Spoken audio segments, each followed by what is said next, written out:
Good afternoon, everyone. Thank you for joining us on this cold afternoon. Winter weather is once again here in North Carolina.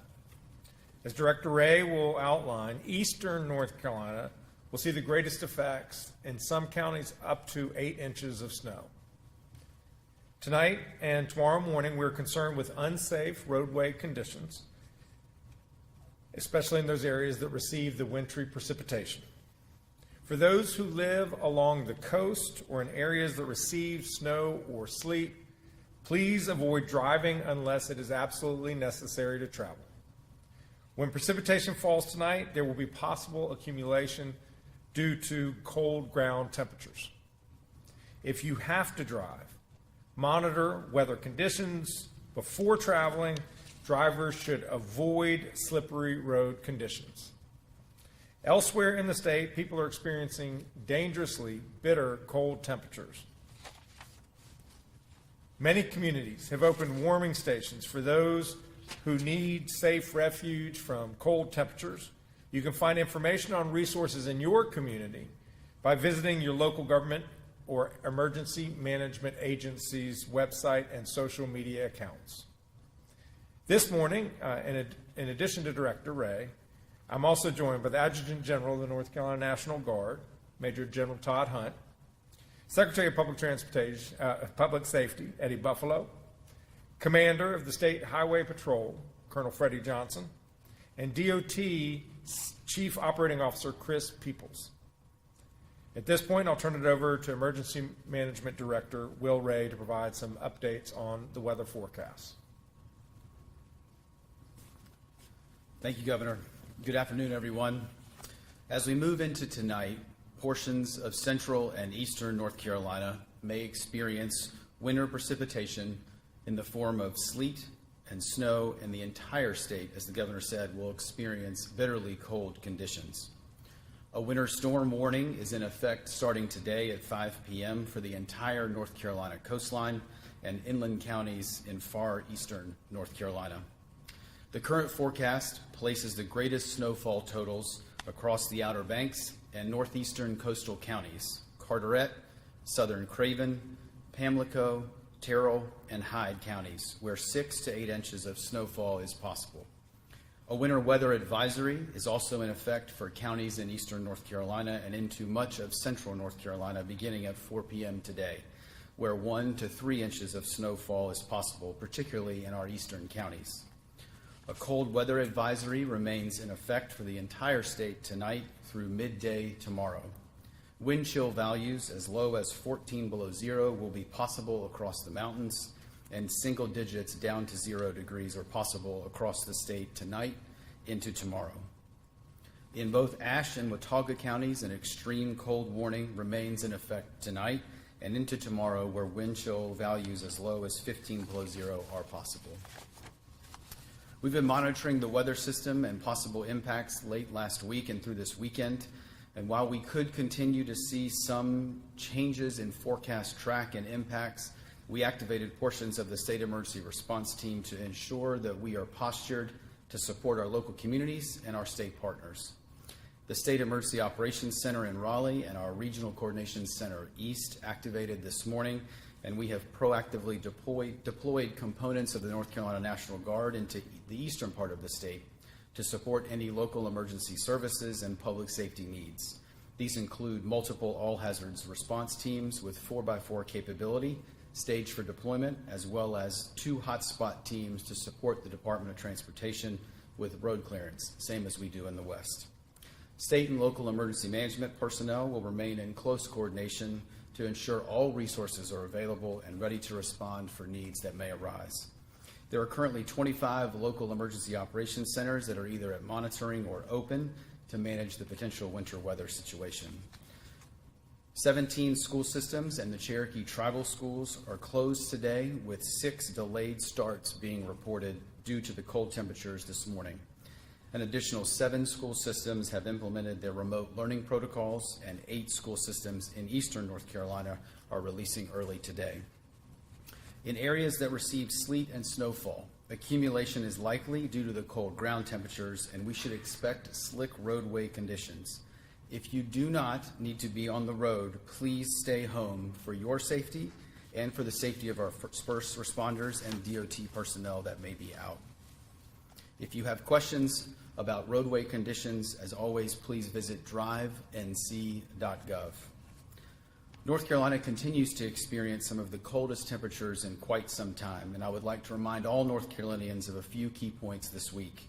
First, is that extremely cold temperatures, like what we are experiencing, can be very dangerous. Please make sure that you and your family are prepared. And as we move through the week, please make sure you're dressing in layers, covering exposed skin, limiting time outdoors, specifically taking care of pets and other animals, and conserving energy where you can. You can find more about how to ensure that your family is ready for cold temperatures and winter weather by visiting readync.gov. Second is that ice may also form on ponds, creeks, and rivers with temperatures like we're experiencing. In North Carolina, the ice is never safe for anyone or pets to walk on. While it is a rare sight here, please enjoy it from the safety of the shore. Finally, for those in western North Carolina continuing to recover from the devastation of Tropical Storm Helene, if you need resources, assistance with housing, or help navigating the recovery process, please call the North Carolina Disaster Case Management Program at 1-844-746-2361 or visit ncdps.gov/Helene. The North Carolina Disaster Case Management Program was established to guide survivors through the recovery process, to assist with making a recovery plan to fit those individual needs, and to find resources to assist each survivor. As a reminder, you do not have to apply for FEMA assistance to receive assistance through this state program. Thank you, Governor. I also want to thank the DOT crews who've been preparing for the storm and have begun pre-treating roads, focusing on eastern North Carolina. During winter weather, just like any severe weather situation in our state, the number one priority for all of us is to keep people safe. Make sure that you have everything you need in advance of the winter weather. Check on your loved ones and anyone you know who may be especially vulnerable. As you just heard from Director Ray, we recommend the following actions as we navigate this winter weather event. Pay close attention to your local weather forecast and be prepared for whatever is expected in your area. Keep cell phones, mobile devices, spare batteries charged in case of power outages, and enable emergency alerts on your telephone so that you can hear from local emergency management agencies and the National Weather Service.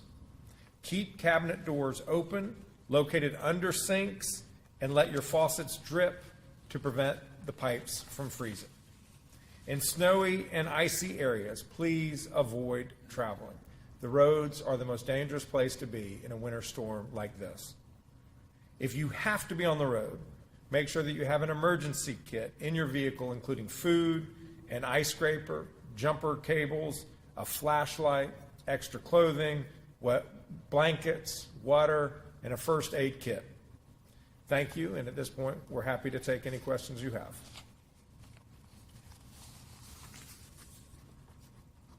Governor, Dewan Mogar, WTVD.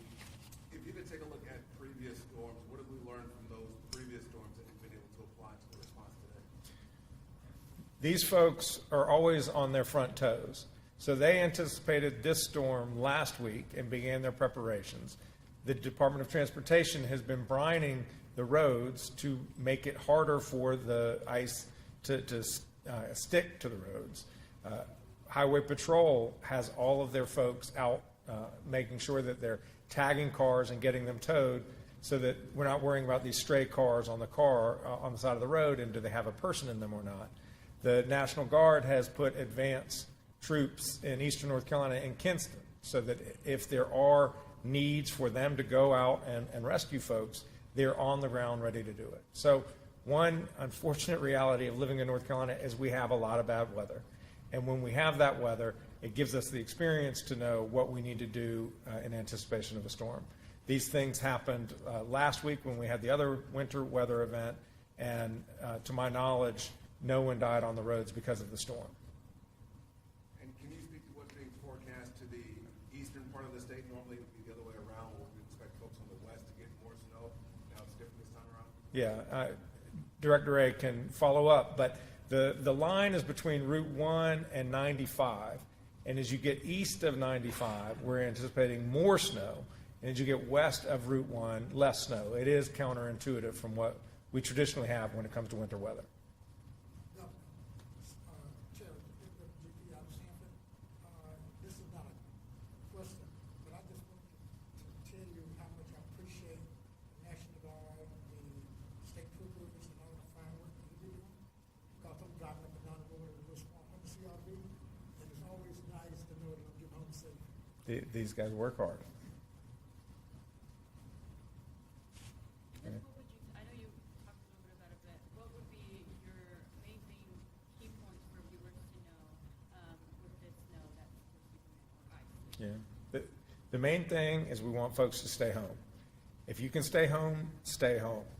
Put on an extra sweater, maybe turn your temperature so it's not quite as hot as you might want it to be. We want to try to reduce the load demand on the grid for power, but stay home, make sure you have all the supplies you need, the food, water, and if you have to get on the road, just drive safely. Know that there could be ice at any place. What would be your message to school districts? Some have already canceled school for tomorrow, others are already on like a 2-hour delay. What if guidance would you have to other districts who have yet to make a decision will be impacted? Yeah, I don't have guidance. I'll see if Director Ray has. Essentially, each community needs to decide what's best for itself, but Director Ray? I think, as the governor said, I think each school system is going to evaluate what their needs are. Obviously, last week we saw a number of school systems that had lingering impacts from some of that snow and ice well after other school districts around it have been able to open. I think, as the governor said, obviously DOT's focus has been on state and federal roadways. Some of the secondary routes we know can often be a challenge, especially with the cold temperatures. We know that some of the winter precipitation that we get may remain on those roadways for some period of time. Again, we know many of the school systems are right now evaluating what's going to be best for both the students and bus drivers and school faculty and staff to make sure that folks are safe. Aside from the roadway conditions, we also can assume that perhaps the power grid might be a concern as well. Do you have a message to residents who may be trying to bump up their thermostats with these cold temperatures? Yeah, whenever there are really cold temperatures like this, everybody wants more power, and sometimes that can create issues. So if you can conserve your consumption of power, it's always a good thing to do in a winter storm. So if you don't need to wash your clothes or run the dishwasher, just wait until this cold winter weather is past. And with that, if power outages do occur, how many crews do we have out on standby? I'll hand that to Director Ray. So both Duke Energy as well as our co-ops and then some of our utility partners in states around us are regular part of our state emergency response team. They are actually at the Emergency Operations Center in Raleigh with our team today. They have a significant number of crews located native to North Carolina to be able, like they did last week, I think move crews from east to west or west to east, kind of wherever the need is. I think right now the concern of cold temperatures, again, the forecast is telling us it's largely going to be snow.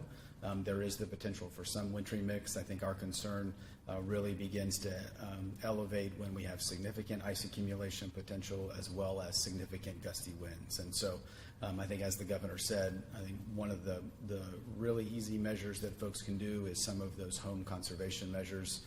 Evaluate what you need to do, what your power consumption needs to be when, and make sure that you're following both directions of your local public safety officials, but also we know that all of the utilities will be sending out messaging on voluntary measures that could potentially be taken.